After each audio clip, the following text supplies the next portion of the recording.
Be sure and tell them Large Marge sent ya.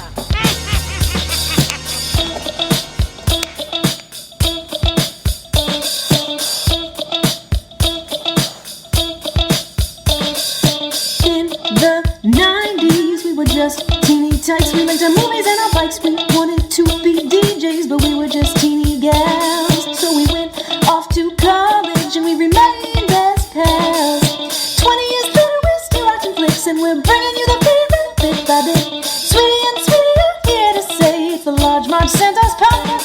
Hey. Hey guys, welcome to the Large Marge Sent Us podcast, your favorite podcast where two sweetie sisters talk about their favorite flicks from childhood. I'm Sweetie with a Y. And I'm Sweetie with an IE. And we're back from our summer hiatus. So, I mean, I think we didn't announce it, but I think we should just go on hiatus in the summer. So brilliant. Because there's always something that happens. Yeah. So, Sweetie, didn't have daycare for a month, so she watches her movies during the day. Can't really do that with a toddler. She has to instead watch the Aristocats 20 times. So she's out. She's out of the game for a little bit. But it's okay. It was tough. It's the summer hiatus. And like beginning of summer, always like kind of crazy. Anyway, with 4th of July, traveling, etc. It's hot. And we were just talking about how we usually record at night, and we're pretty tired these days, so that has not been helping. I yawned several times in all the episodes, and it's very embarrassing. Oh, yeah. I'm very sorry, dear listeners, but I just really am so tired. I know. And I don't even have a baby. I've been putting my daughter to bed, and she now I just have her sleep with me. We read stories in my bed, and then she fell asleep in my bed, and I put her in her bed. And I've been falling asleep when she falls asleep because it's just so cozy in there. And we just read, the Give a Mouse a Muffin for the 18th time, and it's a cozy time. So I like that idea of a summer hiatus, but we're back we're back for now. Before we get into the movie we've chosen to come back with a vengeance with, we have to pay respects to dear Paul Rubens, who unfortunately passed away after a secret private battle with cancer, right? So seeing this a lot with celebrities, you don't hear from them for a while, and then oops, you find out they died or they have cancer and they're going to die or something like that. Totally respect that decision. I respect that too, because it's like, they're really, I mean, I think Paul Rubens said he was thinking about his fans and like didn't want his fans to like stress out, didn't want to be like, oh my God, Pee-wee's sick, like, oh no, like why add that to people's mental load who don't really even like know you. I mean, they know you, but whatever. And also, like, you don't want people like checking in on all the time. Oh my God, are you okay? Blah, blah. So I really respect that too. I feel like that's the way like people are moving towards that.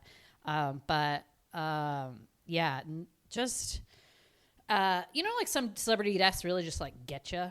Sometimes you hear one and you're like, oh, that's too bad. But then some others you really like stops you in your tracks, and you'll always remember where you were when you heard they passed. Especially more tragic ones, but even like an accident or something.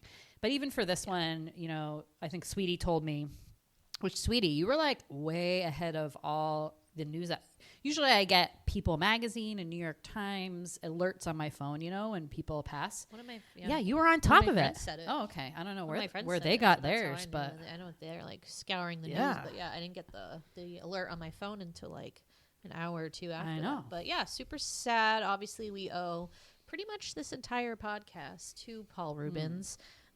Since we take it, our name is taken from Pee-wee's Big Adventure, obviously, Large Marge, iconic scene and character created to fuck children up and stay with them forever. But we owe it all. We owe it all to that movie. And it's such a good movie. And if you haven't seen it in a while, Pee-wee's Big Adventure, please watch it because it's just so good. It's so good. So good. And even though perfect, when people pass like this, celebrities and stuff, it brings to the forefront like dialogue about their career and their things. And I can't tell you how many times I've talked about Pee-wee Herman this whole week, which makes me so happy.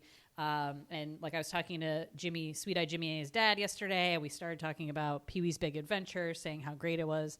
Very sadly found out that Sweet-Eyed Jimmy never really has seen it. I know. And you didn't watch it right away?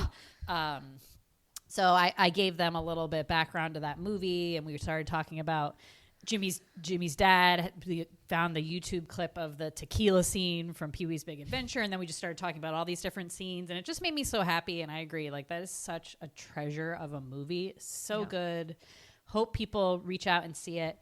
When I heard the news, I listened to our Big Top Pee-wee podcast and like relived that. And that movie is so silly and kind of terrible, but worth a listen. That's a good podcast. Yeah. Unfortunately, we did, the early episodes of this podcast are not our best. And they unfortunately covered a lot of our best movies though. So I don't think the podcast episode necessarily for that one is that good. Just because our audio wasn't good and we didn't really like know what we were doing yet. But it wasn't. I just feel like we didn't do it justice. Like I remember doing that podcast and being like, "Oh, I feel like there's so much I want to say, but like I'm not able to articulate it or something." I don't know. So it could be due for a redo. Totally. We'll see. We should. And see. Reminder, like another great one. A fan of the podcast reached out and said, "Oh, I just talked about for an hour the scene, like the dying scene in Buffy the Vampire Slayer, like when he dies, and that he just like stole that movie. So funny." Good. So yes, big shout out, R.I.P. Paul Rubens. You are the best there ever was. So glad that masturbation moment didn't ruin him. Oh, totally. Cancel him. And we haven't done Pee-wee's Playhouse yet, and that might be a fun one to do. Yeah, as a kind I never watched it, but I definitely did, and it is wacky as hell, but in a really good way. It kind of spooked me. Yeah. Oh, totally spooky. I'm like, wait, was the lady in the B-52s in that?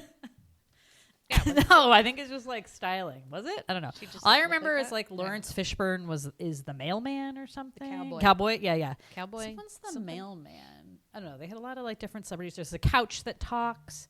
I remember the couch. The house is crazy. There's that bird. I don't know. I'd love to rewatch it and be like totally like this is fucking weird and talk about it. So yeah, we will. Let's do it. Okay, now on to today's movie. I don't know about you, but whenever summer hits, I always think of Poltergeist. And because we've already covered Poltergeist, and it's one of my favorite movies, I decided, why not do Poltergeist 2. The Other Side. The sequel, The Other Side. Wow. So the original one was 82, maybe? 82, 83? Early 80s, because I was just, my first note was like, wow, the fashion's really changed to like the terrible 80s fashion. Yeah. Which I was like, this has to be like later 80s. So yeah, I think that one was early 80s because it seemed more 70s style. The first one. Definitely. And then this one was 86. 86, your birthday movie. It's as old as you are. Good year. If only this movie was as good as the first one. So the problem is, like, especially when you do, like, I think this fell into a trap because typically, horror movies equals sequels. Like, that's the bread and butter of a horror movie. This movie was just, like, so good that like doing a sequel does the original one a disservice, because so you really shouldn't be doing a sequel if you're not going to elevate or make the first one better. Like if it's a quality caliber movie, I would say, like nobody's making an Oppenheimer 2, right? Like it's like not that Poltergeist was like an amazing dramatic flick, but I think it's a really well done movie, and it's not just your run of the mill horror movie, and I think that's how they maybe saw it, and that's why they gave it these sequels. I would have preferred, if they were going to do a sequel to this, choose another family, choose another haunting. I don't think we needed any more details about what happened, because it was just simple and enough, the haunting and the poltergeist. It didn't go into too much like, who is this evil person? You know what? Yeah, and that's what makes it scary. It's stuff. It's bodies under the house. That's all you need to know. Their house was built in a bad spot, and then they paid the price for it, right? And it's about like corporate greed and like all that stuff, blah blah blah. But this movie gives way too many extra details that then cheapens the plot of the first movie, which I thought was like so effective, and I just hated that about it. And you know, again, I think also it's a money thing, right? It did so well the first one. Let's make more money with the second one. They got most of the cast to come back. So, I mean, that's always like on your side. They got the writers to come back even. So it was the same writers except Steven Spielberg. I was always confused because I thought Steven Spielberg directed the first one, but he didn't. He did the story, and then that Hooper guy directed the first one. Yeah. So the second one... The same, so it was like Steven Spielberg and these two other writers. So the other two writers continued with this one, and then they got a new director for this one too. So they but the writing was horrible. So you really have to wonder like how much influence Steven Spielberg had in that first one versus this one. So you can really tell. Yeah, and this one just like so cheesy, and like, you know, Steven Spielberg always has like a family element to it. You know, he does like a lot of stuff about families and stuff like that. And that first one had a great thing about families and the love for this family, and then they really like just pushed that too much in this one. How much they were like, it's your love for Diane that keeps the beast away, but, you know, like it's just got cheeseball. It was, and just like terrible. They lost all the budget, so they had no budget for special effects. There was just like a hot mess of garbage mostly on the screen, literally. I kept reading as the special effects reviews on IMDb that said the special effects were good. I was like, I don't think so. I don't think so. Floating through the other dimension. The ending was, or the smoke, absolute the smoke worst. Monster ghosts that just and it almost used. And I'll say this: I've said this a lot about movies. I love how Steven Spielberg tends to like do a good mix of like some technology. Computer, but then he always like leans on like animatronics and puppets and like stuff like that, right? And I feel like that's a good balance, and he doesn't do too much sometimes, especially with his older movies. With that, this seemed to lean a little too far into computer time, and they didn't do enough of like the kind of more basic effects that I think are so much more effective. Because the computer stuff just wasn't. They thought it was good technology then, but obviously looking back in what we have now, it's like, ugh. That was a poor choice. Yeah. Rough stuff. But very interesting movie to talk about, I'm sure. As Sweetie said, most of the returning cast, except tragically the Dominique Dunne, who played Dana in the first one, if you recall, was brutally murdered by her boyfriend, strangled, and so she obviously could not be in the sequel. They do not talk about her at all. I guess there was a deleted scene where they mention how she's at university or something. But first of all, that doesn't really check in with the timeline because she could not have been a senior. There was only a year has passed since the first movie, and we did the math on like how young Diane and Steven must have been when they had Dana, and if she was a senior, then like that's even crazier. So just too bad. It's too bad. It was like, I mean, what else can they do, really? Yeah, right? And I think out of respect for her, you know, obviously they don't want to cast anybody else, and like, I mean, it wasn't like I needed to know where Dana went anyway, so it wasn't like Dana was not. She did not need to be a character, right? In the first one, to be real, she really pointless character in the first one. She runs away as soon as things get scary, doesn't come back, like is really not a part of this whole thing. So it's too bad they stuck with that choice for the first one. But everyone else still returned. So that is older, awkwardly older. Yeah. So Jo Beth Williams as Mom Diane, as I said, went from, you know, I gotta say, like hot mom in the first one, like loved her style. It was kind of like early 80s, so it was kind of 70s style, and she just like had just like a cute look to her, right? Now she moves on to full like mom 80s mode, and it is very tragic. Her hair is sad, her clothes are like frumpy dumpy. She's not the glamorous Diane from the first one, and I mean, how many years has passed? One?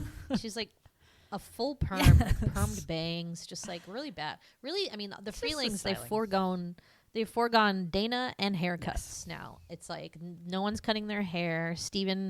Craig T. Nelson has like this weird mullet, unkempt shag, but then disappeared like within one scene. It was gone. I didn't see a haircut, Steven. Like, who told you it was a bad look? Interesting. You have Oliver. Okay, so Heather O'Rourke. So our lovely Carol Ann, who, you know, unfortunately by the third movie, end of the third movie in real life does die. She died of like this kind of freak intestinal blockage at the end of the third movie. But, you know, so adorable Carol Ann in the first one. But as child actors do, slowly starts to get like not as adorable. She still has that sweet little voice, still has that adorable little blonde hair, but you can just tell like her face is starting to change into like, you know, I don't even know how old she was, but getting just not a baby face anymore. And then into the first one where she like is even older, and I remember being like, oh my God, she just changed, you know, as like we all do. Same with Oliver Robins, sweet little. So awkward. What the hell is his name? Robbie. Who they decided is now Rob. Rob. Okay. They called him Rob, and I was like, you never called him Robbie. He's matured. I mean, Rob in the first one. Still brace face, but definitely has grown like significantly older. I mean, this movie was 4 years after the first one, so the kids are older. But it's supposed to take place a year, which is like so that's kind of weird, silly. Yep. But yeah, and then Zelda Rubinstein, Tangina returns for a couple blips here and there, and then a couple newbies. So Will Sampson is Taylor, the Native American shaman who like protects them for a while until he's like, well, gotta go. And then what's his name? Julian Beck is the Reverend Kane, who is many a child's worst nightmares and fears from their childhood. Like this movie, although it is not good, definitely is up there with one of like the all-time scariest characters that like really rocked kids' worlds. 100%. That guy saved this he's movie. Just so terrifying, chilling, and it's too bad because he's not creepy by like makeup or prosthetics. Like he's just creepy because he looks like that, and unfortunately that actor had cancer, and so it feels sad to be like, oh, he was so scary and creepy, but like, oh, he was dying. It just makes me feel bad for him, but he did a great job, very effective, and yeah, people will never forget him. Yeah, definitely. For sure. Definitely saved this movie. Helps to have a good villain even if the story is like totally shit.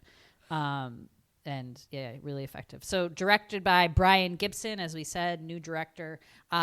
Most of his movie credits were music videos. So that's kind of where he was at. And then also, What's Love Got to Do with It? So, wow. Okay. Poltergeist 2, Tina Turner biopic. Interesting. And I didn't write it down, but as I said, some of the same writers returned from the first one. So you have that. Nice. All right, yeah. So I guess we'll just start in on this baby. See what we can dig up from the graveyard. It's time for the Sweetie Synopsis. Yeah. Sweeties, they're back.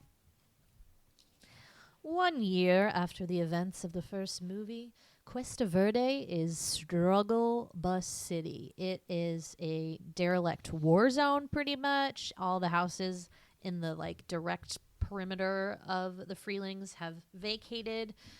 You may recall at the end of the first one, there were literally coffins popping out of the ground, and the Freelings house imploded in itself and went down a hole or something. We don't really know.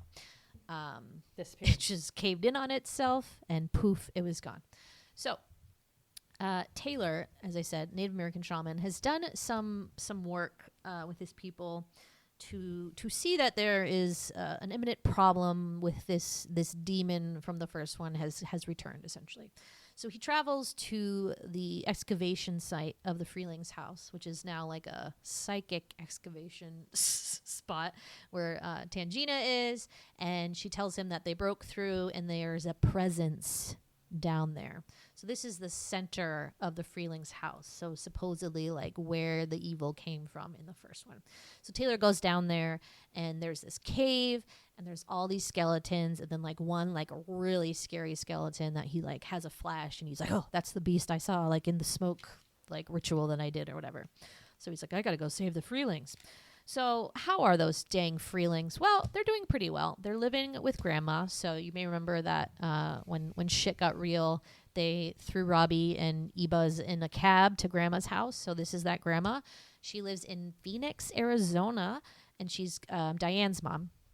And she's very sweet. She's just like the, picture perfect vision of a grandmother, right? Who's just like so warm and sweet and like makes cookies and things like that. And you just love it. But she has a very special connection with Carol Ann. And you find out, surprise, breaking news, Carol Ann is psychic.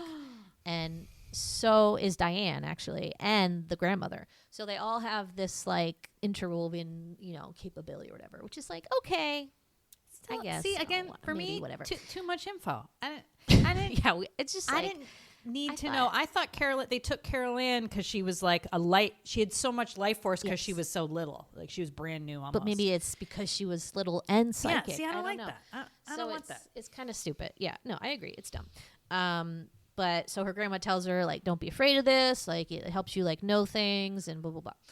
So, and eventually, the grandma's still trying to get details out of Diane. Like, what happened? Like, you still haven't really talked about it. And she's like, I just don't really remember. And it's like, yeah, because she was, like, fucking went to the other side and had this, like, traumatic experience and nobody knows what happened over there. So, and then she's, like, slowly kind of, like, remembering things and things are starting to come back to her. So one night, Carol Ann kind of like sleepwalks and like goes and like kisses her grandma on the cheek and then like goes in her bed and then her little toy phone rings and she picks it up and she's like, hi, Grandma. Okay, I love you too. Bye. And then like hangs up the phone and like goes back to sleep. And then the next morning, you find out that the grandmother passed away in the night. And so how old was she? Due to that psychic bond, I don't know. Yeah, she didn't seem terribly old, but and like didn't seem ill or anything. So it just was like maybe it was the beast. Yeah. Maybe the beast was like, get this protect. Because she would obviously have been like a protection for Carol Ann. Right. So I mean, none of this stuff really happens until the grandma dies. So Poltergeist always starts with a death, really. So you have Tweety the bird in the first one. And now the grandma in this one. So I wonder if there's kind of like a connection there of like, not that I think Tweety the bird was the guardian of the whatever, but he was very special to Carol Ann and something that like she probably treasured, right? Yeah. So maybe it is about breaking down her protections. Yeah. Maybe. I never really like thought about it like that. And then they buried him in the backyard where like all the other buddies were. So maybe that just like. They didn't bury grandma in the backyard. They didn't bury grandma in the backyard. She did have a lovely rosebush collection that she could have peacefully went under. But anyway, so, all right. So now grandma's dead. So Diane's very sad, obviously. They're like out shopping on a shopping trip or whatever out in town. And this horrifying like Quaker Oats preacher man starts like stalking Carol Ann and she sees that he's like moving through people. And she's like, oh, I'm not into this. And like, I'm scared. And then all of a sudden he's like in front of her. And so the thing I'll say about this scene is that like only a year ago, Carol Ann got stolen through the TV or whatever into the house, into the other world. Diane, so much PTSD from that. Obviously, if that happened to you, my question to you, sweetie, now that you're a mother, would you ever let your child out of your sight again? So I watched It's a Sweet Eye Jimmy, and that's the first thing I said when I was watching that scene. I was like, your child just got sucked into a TV a year ago. You're going to go into a store and not be like, where's my kid? Or follow her. She was just here a minute ago. When you're with your kids, like they are in front of you. They're next to you. Like this is always what it is. They're never like not there. And if they're not there for a second, you freak out. So what is going on with Diane? That's all I could say. This was like a 5-minute. This was like a 5-minute stroll through this shopping Robbie's center there, without and she's Carol talking to Ann. Robbie. Like, and Carol Ann is not as small as she was. Remember in the first one how tiny she was. She has grown, so she's more big. Like a real kid size now. It blew my mind. I'm like, what are you doing? Me too. I was like, interesting. So this preacher catches up to Carol Ann and is like, hi, well, you're real sweet looking. Did you lose your mommy? I'll sing a song with you while we wait. And he's like, glory to God, we will see him coming through. Like this is like the creepiest shit you've ever seen. And these like horrifying teeth and just like gaunt. And then he has that, that Quaker hat that just like really sets me off, and it's horrifying. And so finally, Diane realizes that Carol Ann's not there. She runs back out, sees her talking to this horrifying preacher man, doesn't even like bat an eye, is like, thank you for like, oh my God. I would be like, get the fuck away from that my guy child, is child creepy abductor molester written like literally all over his giant teeth. Like, what are you doing? Like nasty. So they get out of there. Carol Ann goes home. So first occurrence of something foul afoot. Carol Ann's play phone like rings again. She thinks it's his grandma calling again from the afterlife. Like, let's have a chat. But it seems to be someone different. And Carol Ann's like, who is this? I'm scared. And then all the toys go berserk. Just like in the first one. So it's like, if you were Carol Ann and Robbie, like, wouldn't you be like, okay, I feel like we shouldn't have toys anymore. Like, the toys always come to life and try to hurt us. They must have so much PTSD. I know. And why they're like freaked out? Why did they keep those toys? Because wasn't that little robot in the first one? Yeah, wasn't it? Didn't it get possessed? Yes. Yeah. I'd start over with all new toys. Weird. So the house is like shaking, and Diane and Stephen are freaking out again. Here we go again. They go in the room. They're calling for their names. They're like, "Where are you? Where are you?" The kids say nothing, which again, a very cruel joke. Like, say something if you're there. Don't worry, they're fine. Carolyn's like hiding under a blanket, and she goes, "They're back."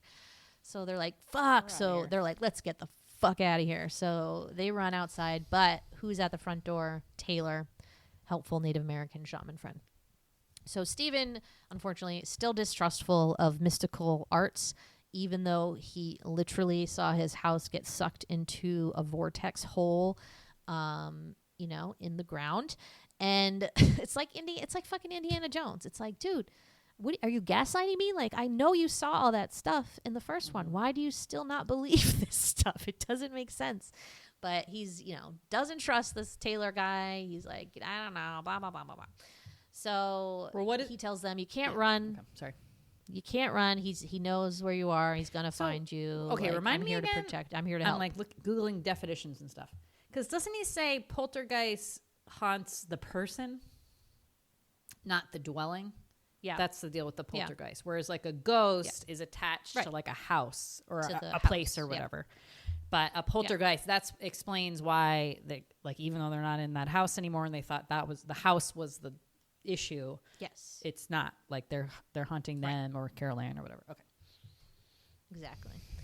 But yeah, he tells them, Tangina sent me, and Diane's like kind of relieved, but Stephen's like, oh, well, Tangina sent you. He must be really important, like typical asshole Stephen. So at this point, they tell him to get lost, right? And they're like, we don't need your help or whatever. And then the scary preacher, he does a rain dance. He's like doing rain dances in the backyard. And Stephen's like, this Indian's doing a rain dance. That's the craziest thing I ever saw. And I'm like, hello? Like, what about all the stuff you saw in the first one? Native American dialed doing up his tribal character dance is weird. Like, calm down. I know. I feel like they dialed up that character's sort of jerkiness in this one a lot, which didn't really make sense because it made sense for the first one when he was skeptical at first, and then remember he turned by the end because he was like pulling his wife like out of the next dimension covered in jelly. So he was a believer after that, right? Exactly. So then what happens in the course of what happened? That's what I'm saying. It's like Indiana Jones. That he's suddenly, what is your deal? Yeah, suddenly skeptical. So that also like did not fit at all, and he just like was a jerk about it too, just like kind of like a racist jerk. That I'm pissed about. Totally. So then Carolyn's playing outside in the yard, and who should be walking down the street, strolling, singing a creepy ass church song? The old Reverend Kane. He's like, it's just like so upsetting. And he like comes up to the drive, and they get Carolyn, and Stephen's like, can we help you with something? And he's like, oh, hi. And like just like so creepy. And Diane's like, don't I know you from somewhere? Girl, you forgot this creepy as fuck child molester preacher from the shopping mall. So finally she puts it together, and Carol Ann's very like upset by his presence. I don't feel good. Like, I feel sick. Yeah. And she's like, I got to get out of here. She's like, Daddy, don't let him in, kind of basically. But like, So everyone goes inside, and then the preacher talks to Stephen and tells him, like, we're concerned about your family. You've been colluding with a Native American. We don't believe that they, just like stupid bullshit, racist shit. And Steven's kind of like, what's going on? And he's getting like a little entranced for a bit, but then is like, he hears Carol Ann say like, Daddy, and like brings him back to life. And he's like, get out of here. No, we don't want any of this. And like shuts the door. And so Taylor tells him like, you did good. Like you fought off his advances, and like he knows that like he can't get to you so easily or something. Like, good job, blah, blah, blah. So then is it the braces? Yeah. So that's kind of like the first big, because really I was watching this again with Sweet Eye Jimmy. He's like, this isn't scary. Like, why is this scary? Like, why is this a horror movie? Because it does take quite a bit of time before anything like genuinely, which I guess in the first Poltergeist, like somewhat the same. Anything like really kind of scary happens. So again, you have like the spirits are all sort of infecting things in the house and randomly coming to life and doing stuff. So they're all deciding to sleep in the living room, I think, right? So they all like have like their sleeping bags there, and they're all sleeping in the living room. And Robbie goes in to brush his teeth, and he has, that great set of braces, and he's looking in the mirror, and all of a sudden he sees like his braces start kind of like coming to life, and like the wires of the braces like come out and then start like wrapping around his face. I mean, it was pretty intense. It was actually... Those were like not bad special effects. So then, of course, he comes running or screaming, Mom, Dad. And again, like they bolt out of there. And again, like, what have we learned from this experience? You do not leave Carol Ann alone, okay? Taylor exactly knew. What they want you to do. They're trying to distract you. They're not interested in this Robbie. Is the tree. Yeah. This is the tree part 2. So it's the exact same scene, except it's braces instead of a tree. And Taylor, they're screaming for Taylor to help them. And he's not saying anything because he's holding Carol Ann like by him, because he knows what those ghouls are up to. Like they're trying to distract them so they can get Carol Ann again. So thank God for Taylor. So braces happen. And then at that point, they still decide to stay. What's changing? What's the plan here? Taylor's like, I'm going to teach you how to beat him or something? Something like that. Does he take Stephen to the sweat lodge?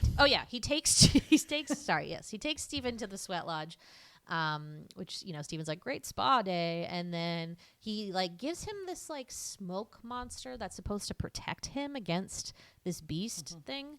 I don't really know how it works, but I thought that was a bad thing that he was putting into him. Like he was taking it out. I don't know. I was confused, but I guess it's a good thing. And then meanwhile, Tangina stops by and sees Diane, and they have like this cute, like, oh, I missed you, blah, blah. And so Tangina comes bearing some knowledge here. So they have discovered this cave below their house with these dead bodies in it. Turns out that this in the 1800s, some like religious sect peeled off and went missing, and nobody ever heard from them again. But it's believed that they were massacred by Native Americans. Come to find out, the leader of this sect was the Reverend Kane, who is the Reverend that we keep seeing. And he was like a doomsday kind of preacher, and he like led his followers into this cave and was like, the end is nigh. And then the end was not nigh, and they were like, should we get out of here now? And he's like, no, we must stay and perish. And so they all died because he wouldn't let them leave or whatever. Even though I don't know how that one works, guy. Why don't they just crawl out of the hole? I know. Like, did he poison them? I'm confused. So basically, he was so evil and monstrous that he never actually passed. He stayed in that other dimension, as did all of his followers. So I guess you're led to believe that like all the kind of like ghost apparitions that they saw in their old house were people in this tribe.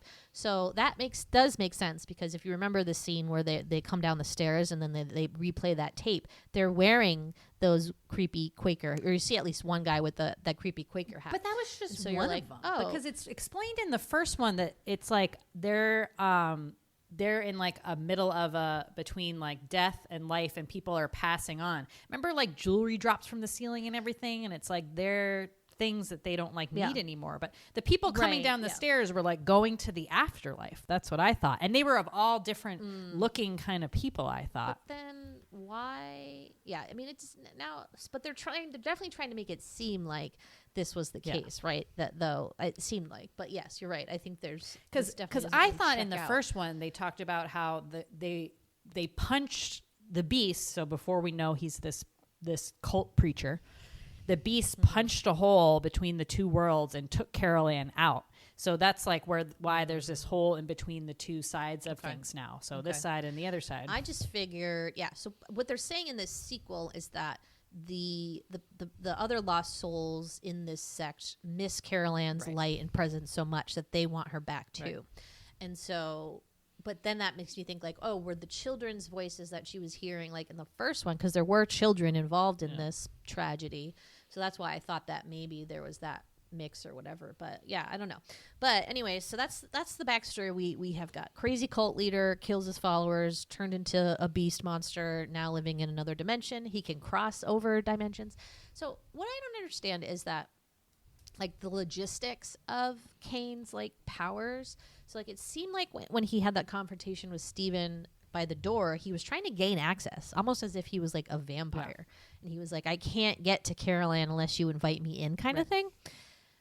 But later, then how are they doing all? Then how are the ghouls like doing all that other stuff and the braces stuff and like whatever? So next thing is that Kane inhabits the body of a tequila worm, and is like, I know how to get to Steven. Right. So, and also with Steven becoming like kind of an asshole, he's also developed quite a bit of a drinking problem. So in the beginning, he always has a beer in his hand, and then he eventually graduates to drinking tequila, or what he calls it, tequila.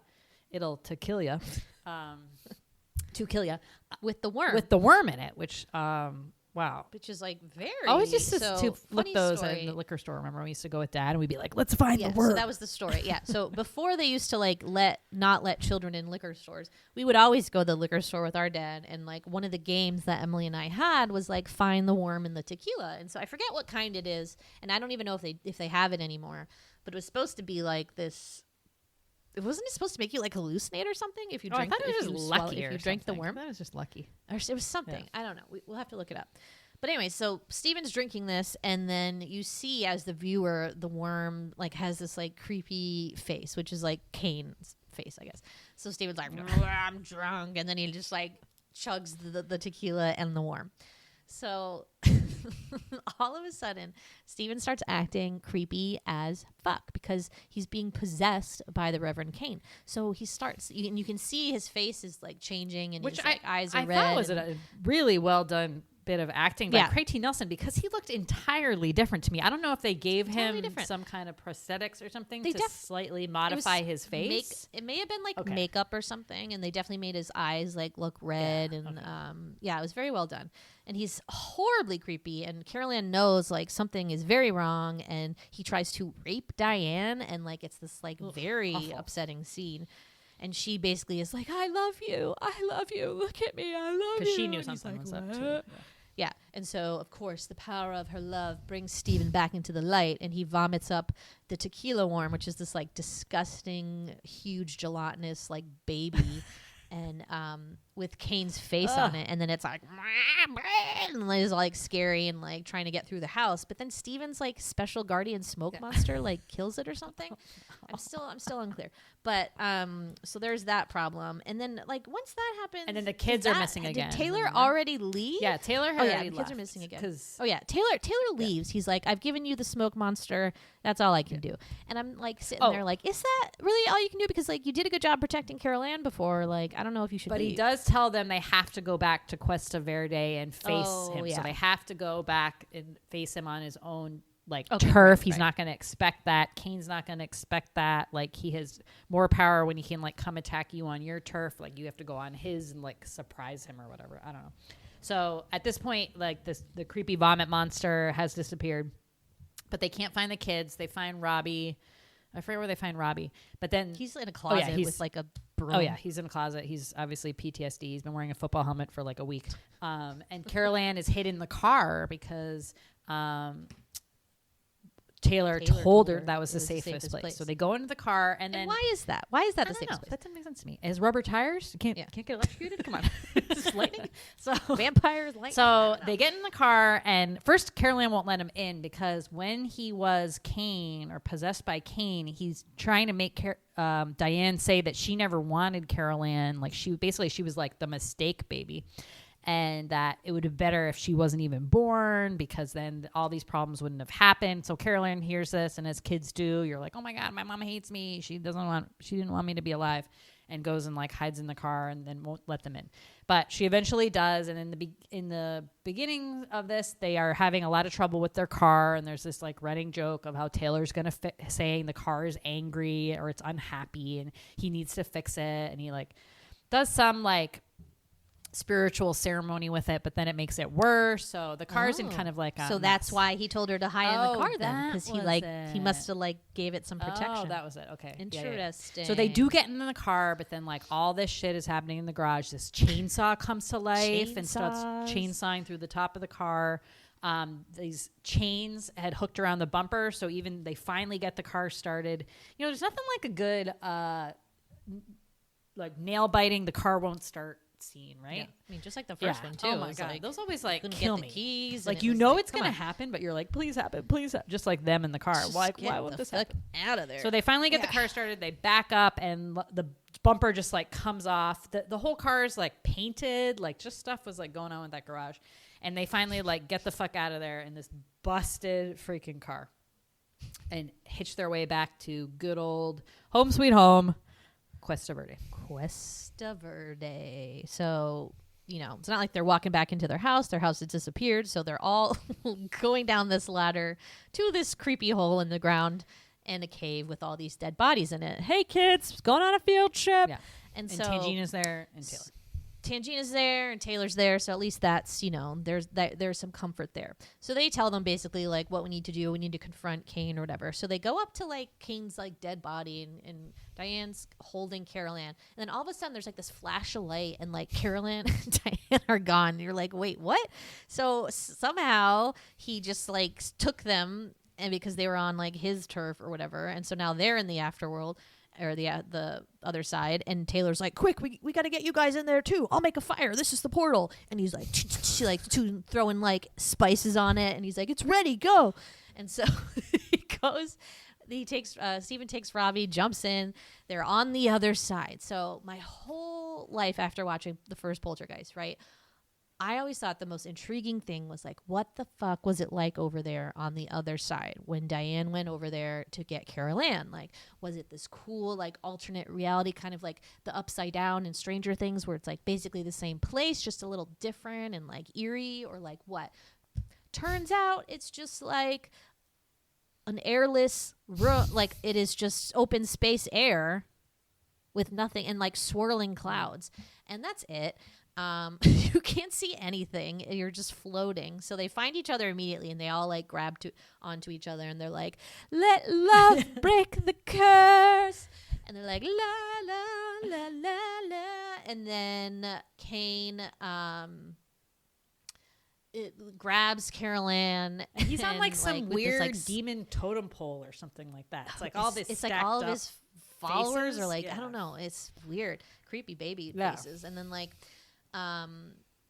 Taylor's like, Steven, catch this enchanted lance, and like throws it through the fire, and Steven like javelin throws this lance and then like smites the beast.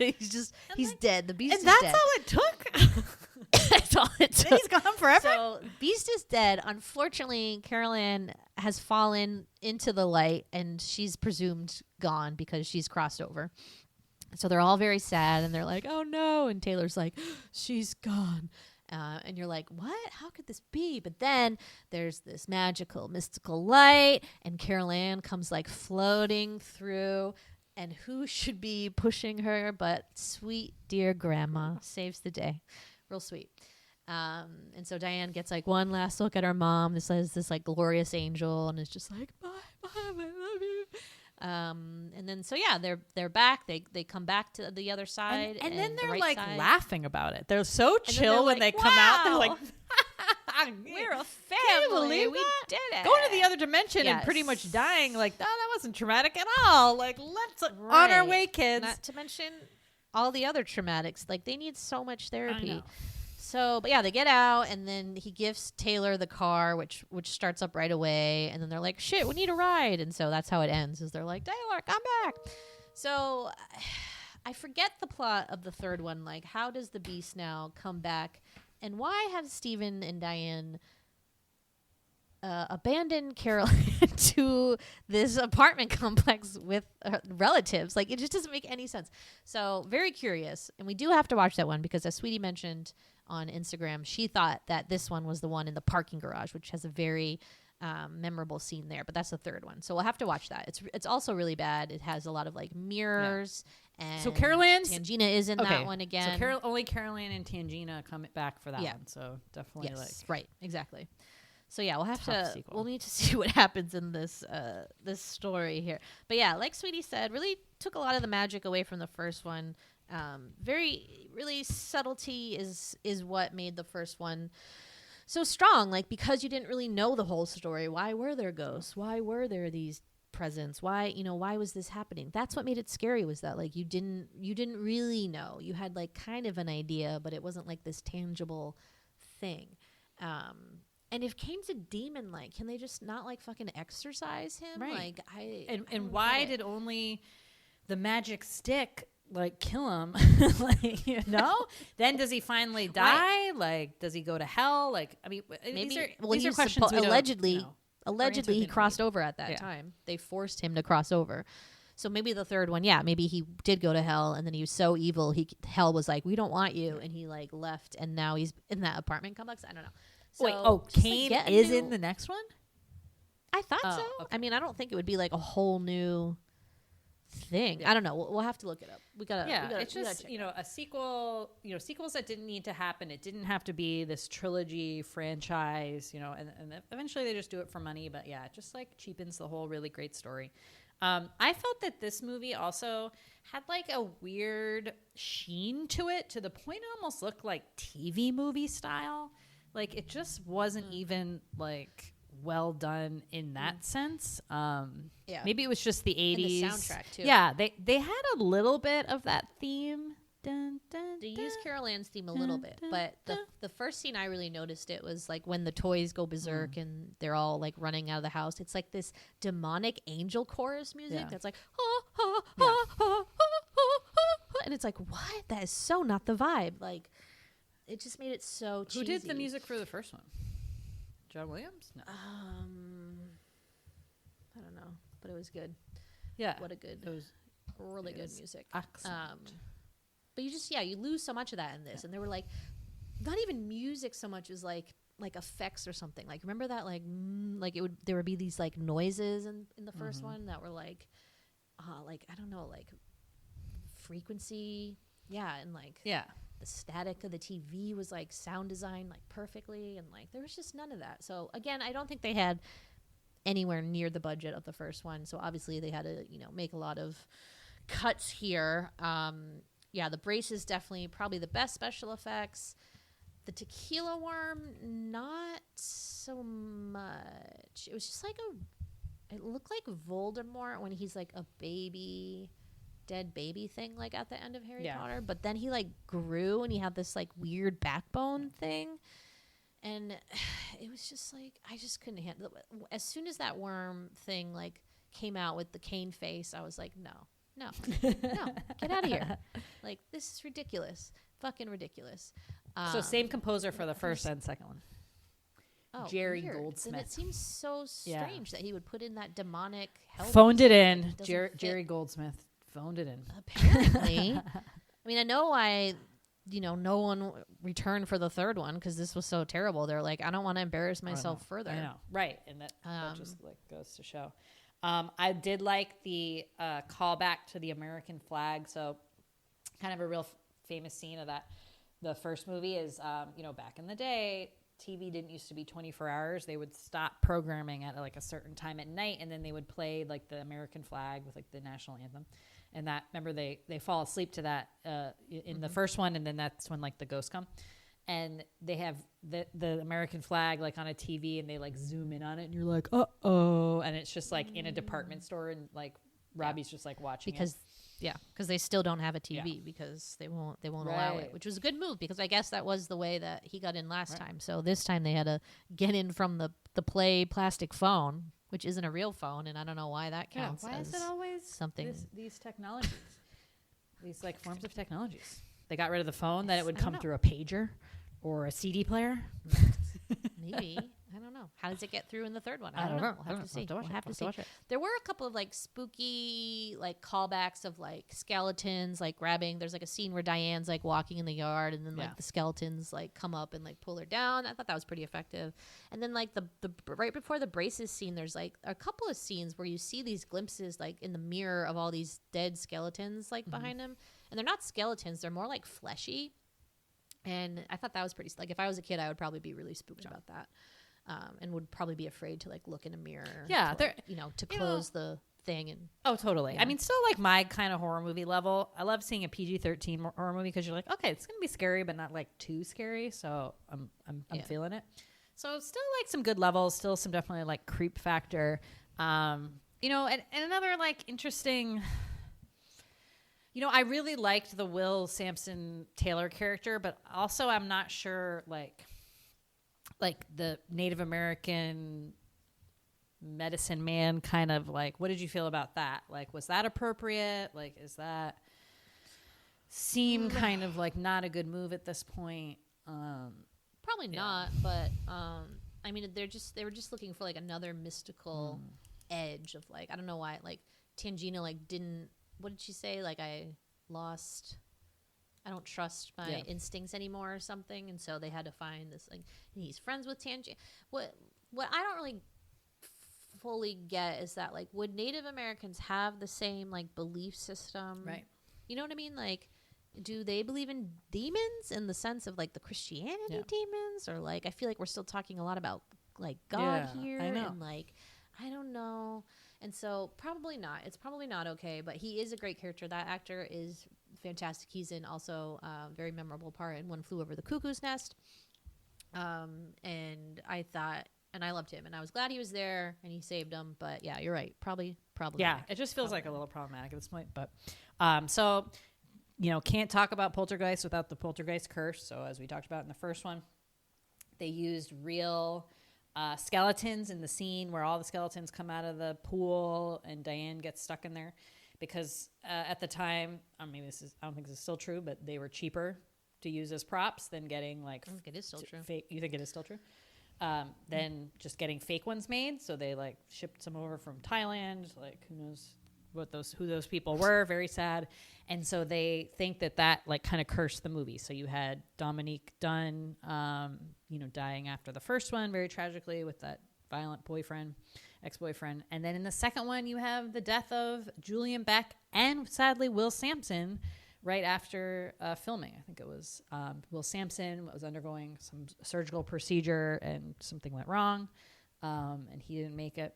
And then by the third one, you have, like I said, Carol Ann there, Heather O'Rourke dying from this freak intestinal blockage at 12 years old. So, and there are there were like crew members and stuff also who had like crazy kind of like tragic deaths that don't get talked about as much. But yeah, it's a very interesting curse thing.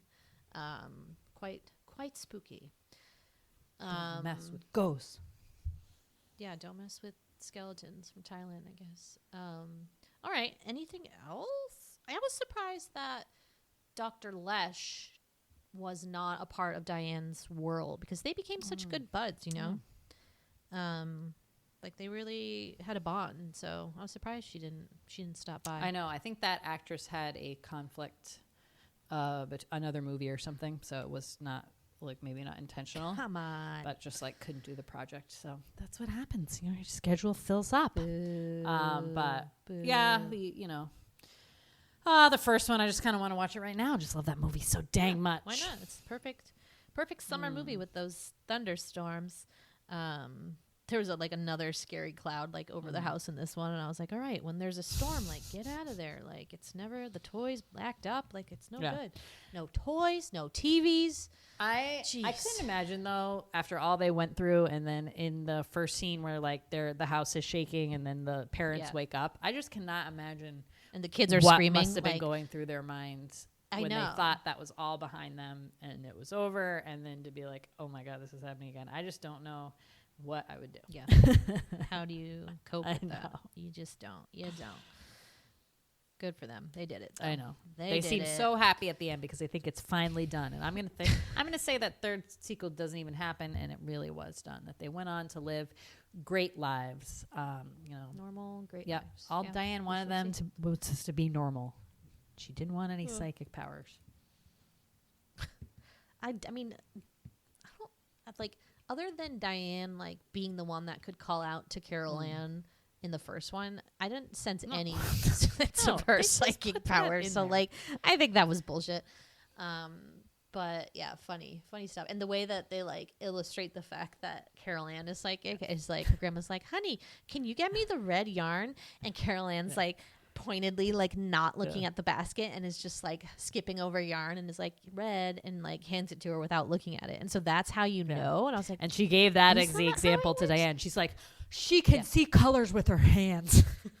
And I was like, is that what being a psychic is? Like, I don't know. Tangina didn't seem like that. Draw scary pictures of things. And and if Diane was clairvoyant or psychic, why wouldn't Tangina have like picked up on that in the first one too? Like, that doesn't make sense. Yeah. So, a lot of holes here, but what can you do? Anyways, all right. Anything else we need to discuss? Nope. Okay. Yeah, but pretty silly movie. Come find us, talk to us about it. Tell us your fears, your memories. We are on Instagram at Large Marge. Sent us. Thank you, as always, for listening. Bye. Steven as Kane, rape artist.